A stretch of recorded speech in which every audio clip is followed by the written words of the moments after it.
This is how it happens.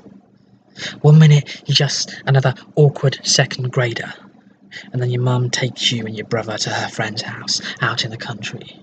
You get out the car, and there's a big yellow dog wagging his tail at you. And your mum and your brother go to ring the doorbell, and you get down on your knees in front of this friendly dog, and you're petting him, and then suddenly the dog snaps his jaws, and your life, as you know it, ends. It happens so fast. You're not even sure what happened. It feels like a very sharp pinch, and then it's spreading fast through your whole face. There's blood. There's lots of blood. You yell out for your mum. You run towards her. She turns, and when she sees you, she gasps in horror, and she covers your brother's eyes, and she screams to him, "Don't look!" That's how these things happen, I guess. Anyway, that's how it happened to me. The dog never barked, never growled.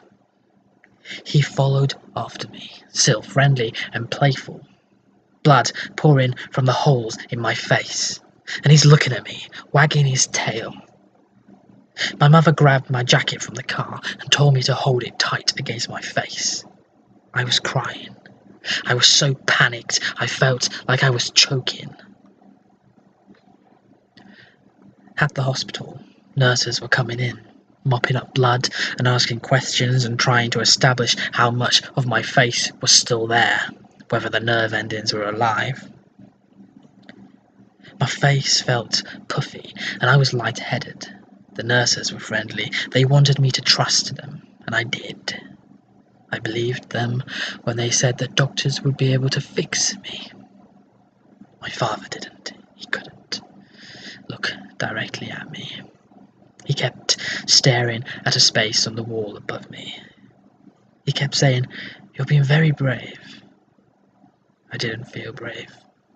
I was still crying, but quietly. I was pressing cotton against my face, just wanting it to be over. I just wanted to go home. And then I was lying on a table, squinting into a bright light above me. I can't feel the stitches, but if I look out of the corner of my right eye, I can see it, the silver needle moving up and down. So I don't look. They keep talking to me. Half the time, I don't know what they're saying. The other half of the time, they're telling me how brave I am, but that's only because they don't know how afraid I feel. You're not allowed to cry, or they might mess up your stitches. You can't move at all. They keep saying, "It will all be over soon." They lied.